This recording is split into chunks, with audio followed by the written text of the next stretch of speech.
যে লোন দেওয়া হবে সেটা সহজ শর্তে লোন দেওয়া হবে কৃষক ভাইদের জন্য। এই দেশের 80% মানুষের কৃষক বাঁচলে দেশ বাঁচবে। কি বলছেন না তারেক রহমান? কৃষকরা সর্বোচ্চ গুরুত্ব দিয়েছেন। আর মা বোনরা এই নরসিংদী সারা বাংলাদেশে এই 31% মহিলা আমাদের নারী হলো যে ভোটার, আমাদের বেশি পুরুষ থেকে বেশি ভোটার হলো মহিলা। নরসিংদীতে 52% মানে ওই ভোটার হলো আমাদের মা বোনরা, আমাদের নারীরা। তাই নারীদের গুরুত্ব সবচেয়ে বেশি দিয়েছেন এবং নারীদের কথা বলছেন যে যদি আমরা আগামী দিনে দেশ পরিচালনার দায়িত্ব পাই, ক্ষমতার কথা বলছে তারেক রহমান, খালেদা জিয়া। ক্ষমতা হলো মহান রব্বুল আলামিন। আর হলো সকল রাজনৈতিক ক্ষমতার উৎস হলো জনগণ যদি আমাদেরকে দেশ পরিচালনা করার সুযোগ করে দেয়, আমাদের সরকার গঠন করার সুযোগ করে দেয়, তাহলে আমরা এই কাজগুলি করবো। নারীদের জন্য আমরা বসে যে ফ্যামিলি কার্ড, এই যে নারী মা বোনরা বসে আছে, ফ্যামিলি কার্ড বলতে বুঝেন মারা আপনারা সব কষ্ট সংসার চালান, আপনারা রান্না বান্না ছেলে মেয়েদের মানুষ করা ও সংসার চালানোর সমস্ত দায়িত্ব পালন করেন মা বোনরা। তাই মা বোনরা জানে যে সংসার চালানোর কত কঠিন কাজ। তাই আপনাদের জন্য ফ্যামিলি কার্ডের চিন্তা করেছেন আমাদের দলের চেয়ারপারসন তারেক রহমান। তিনি বলছেন যে এই ফ্যামিলি কার্ডে 2,500 টাকা সম পরিমাণ টাকা নগদ অর্থ আপনাদেরকে দেওয়া হবে প্রতি মাসে।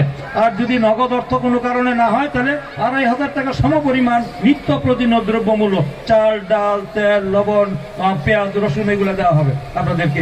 এই শুধু তাই না, এবং তাদেরকে বলা হয়েছে যে মহিলাদের মা বোনদেরকে আগামী দিনে যে সকল মৌলিক দাবি দাওয়াগুলি রয়েছে, বয়স্ক ভাতা, বিধবা, সেটাও অব্যাহত থাকবে এবং ছাত্রীদের জন্য যে দ্বাদশ শ্রেণী পর্যন্ত যে অবৈতনিক ফি সেটাও অব্যাহত থাকবে এবং আমাদের নারীরা সবচেয়ে বেশি সুযোগ সুবিধা পাবে। তাদের উপরে কোনো অত্যাচার, নিপীড়ন, নির্যাতন হলে তাদের বিরুদ্ধে কঠিন আইন করা হবে যেন তারা ন্যায় বিচারটা পায়, এটা নিশ্চিত করেছেন।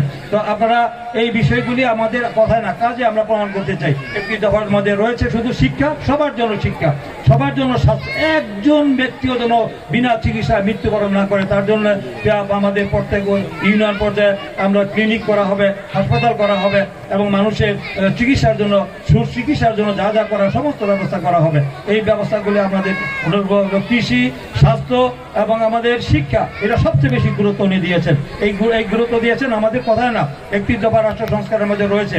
আমরা আগামী দিনে যে দেশ পরিচালনার দায়িত্ব পাই, আমরা তো আপনাদের কথা দিতে পারি যে বিএনপি যা বলে তা করে। আর আওয়ামী লীগ কি করেছে বিগত দিনে? তাদের যে দুঃশাসন, অপকর্ম, দুর্নীতি, লুটপাট এবং দলীয়করণ, এগুলো করলে দিনের পর দিন শেষ হয়ে যাবে, সন্ধ্যা হয়ে যাবে, রাত হয়ে যাবে, তারপরে তাদের এই দুঃশাসন ইতিহাস, এই বাকশালী শাসন থেকে এবং এই পর্যন্ত 16 বছরের দুঃশাসনের কথা বলে শেষ করা যাবে না।